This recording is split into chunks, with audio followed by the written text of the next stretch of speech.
Over the years, Chase has done something quite remarkable with their credit card lineup.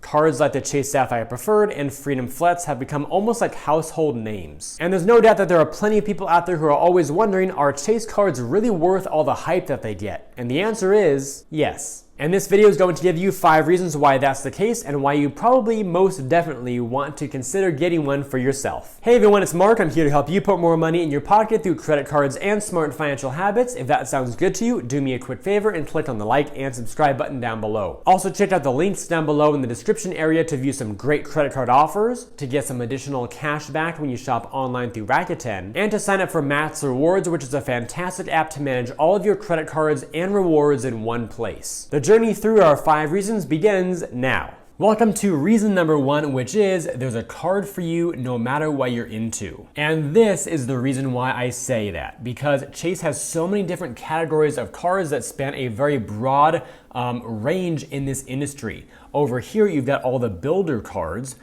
which is the Slate Edge and the Chase Freedom Student. So if you're still in school right now, you got a great option right here, as well as all the cashback cards, which are the Freedom branded cards.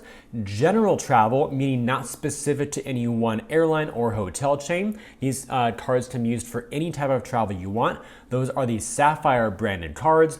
Then we have the specific hotel cards, airline cards, retail/store cards, and business cards there in the far bottom right. Also, do note here in the bottom left with the red font, currently there are no secured credit cards for true beginners or those desiring to rebuild from low scores. So with those couple of categories aside, everything else Chase does a very good job with. In fact, they have some of the best cards in each of these categories in the entire market. Reason number 2 to get a Chase card is that the 524 rule can get in your way later. And here's what that rule says. Chase will automatically deny a credit card application if you've opened 5 or more cards with any bank in the past 24 months that appear on your credit report. For this reason, I do recommend getting Chase cards earlier on in your journey than not. Because if you start going crazy with Citibank or Bank of America cards or whatever other issuer, and you get 5 or more cards in a 2-year span, then you're gonna have a hard time getting Chase cards. In fact, it'll be so hard that you can't get any. So at that point, you'd have to wait 2 years or so for all those cards to age out of the 2-year time span, and therefore dropping down to like 424, 324, or whatever it happens to be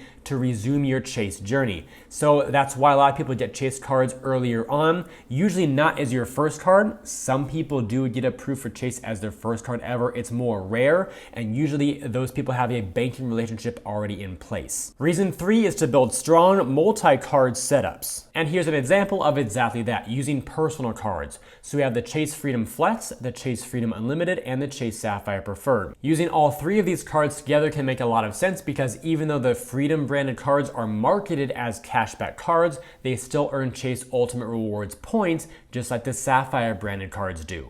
Moving on to another example here, still with personal cards, we have the Freedom Flex and the Freedom Unlimited again, but you can also use the Chase Sapphire Reserve, which is their top tier flagship card for travel primarily. You can also do this with Chase's business credit cards, so the Chase Ink Business Cash, the Chase Ink Business Unlimited, and the Chase Ink Business Preferred. And of course, you can blend personal and business together if you'd like to do so as well. So this example shows you here the Freedom Unlimited with the Ink Business Cash and the Sapphire Preferred. And by the way, if you've been on the lookout for a very easy to use app to help you manage all of your credit cards, rewards, and more in a single platform, then definitely check out MAXREWARDS. It's an incredibly helpful app to help you manage things like your credit score, the balances across your cards, your rewards balances, and the value of your points. You can also get a line-by-line breakdown of all your expenses across all of your cards in one dashboard to see where your money's going, as well as have the app help you identify what the best card to use is for specific purchases. And if you sign up for the gold level of MAXREWARDS to unlock additional features,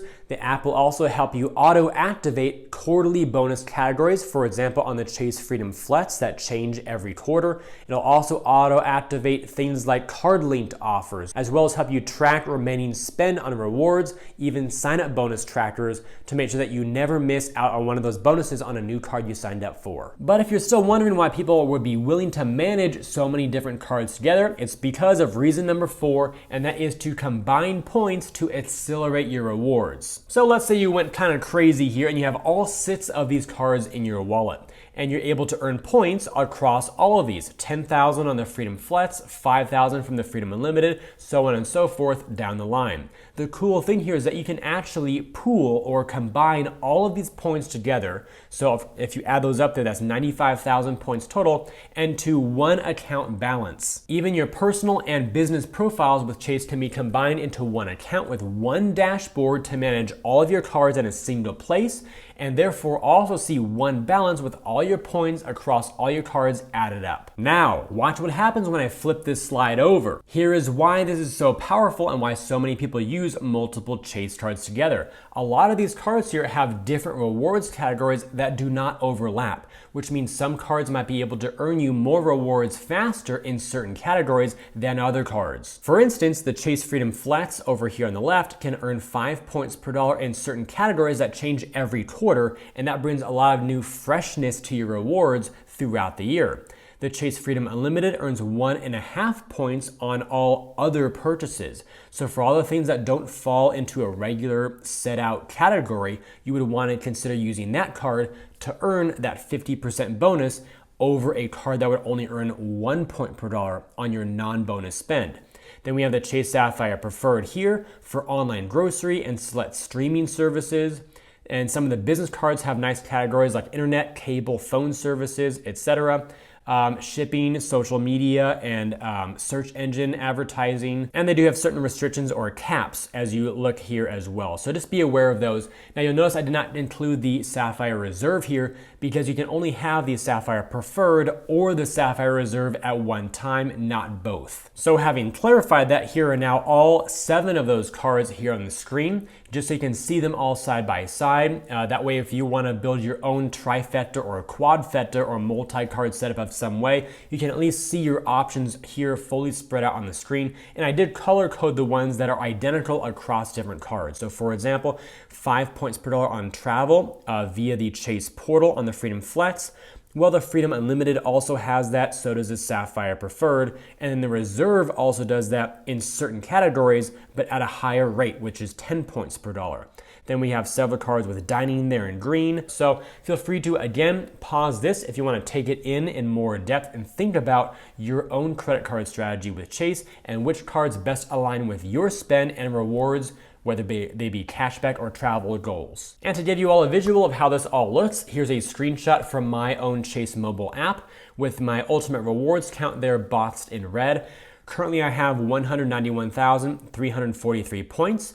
And then if I tap on that to view the next step in going to the rewards portal, you can see the breakdown of all my cards there with the Chase Sapphire Preferred. Then it says J. Reese, basically my name or initials for the business cards, followed by the Freedom Flex and my second business cards. So it's spanning that a bit further for you all here to see.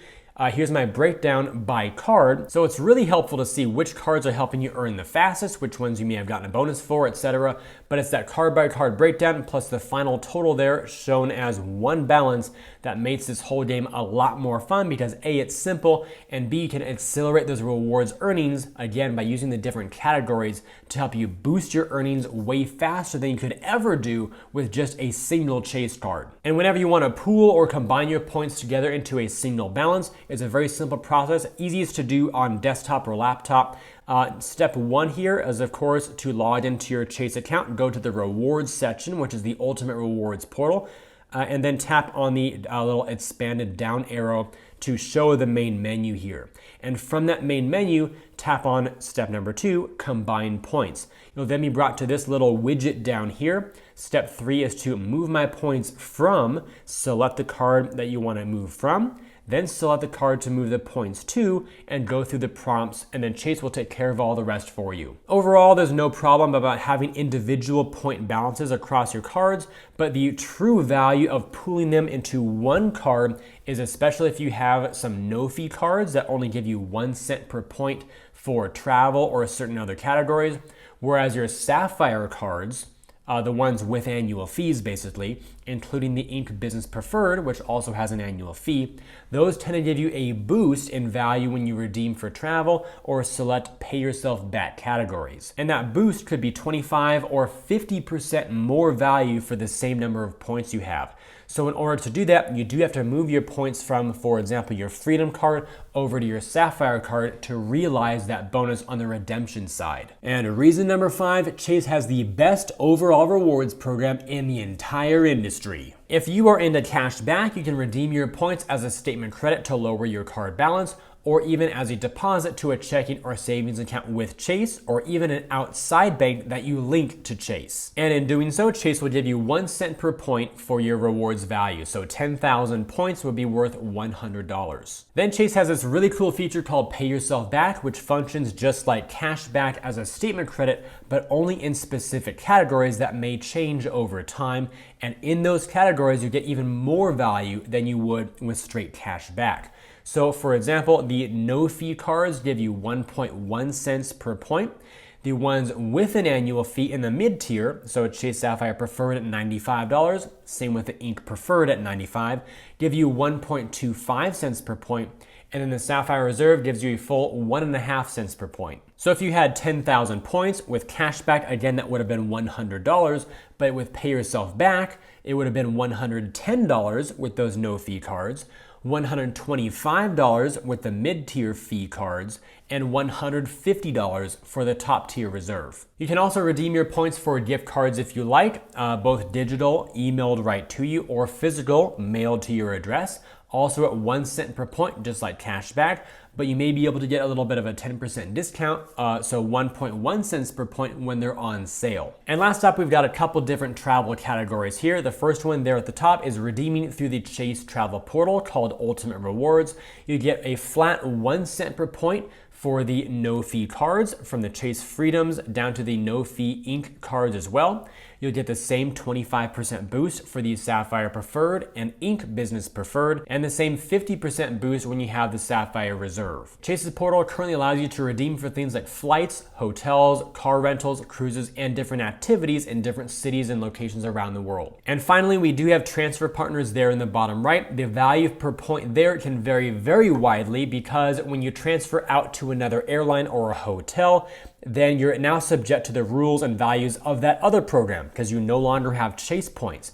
So it's up to you to then use your points in those other programs to build out an itinerary that gives you a favorable rate for your points. So hopefully that walkthrough helped you understand why Chase cards get so much well-deserved hype and why there's so much value to be had with their card products. But of course, you don't have to get one. And that's because at the end of the day, credit cards are still a tool to help you achieve whatever your goals happen to be. So if you want to earn cash back or travel rewards, but you find another card by another issuer that earns in better multipliers or has a different type of points currency with different redemption options that you like better, that's totally okay. The purpose of today's video was simply to help you be informed about why Chase cards are so great, so that way when you make the right decision for you, you at least understand the larger card ecosystem that Chase has to offer. And with all that said, if you enjoyed today's video and believe it could benefit others, then please help me get it in front of them by liking this video, subscribing to the channel, and turning on notifications. Also check out the links down below in the description area to view some great credit card offers, to get some additional cash back when you shop online through Rakuten, and to sign up for MAXREWARDS, which is a fantastic app to manage all your credit cards and rewards in one place. I thank you all for watching today's video. I hope it brought you some great value. I'll see you again in future videos, and until then, remember, you are great. And if you all happen to have a favorite Chase card, comment down below to let me know which one it is. I'll see you all later.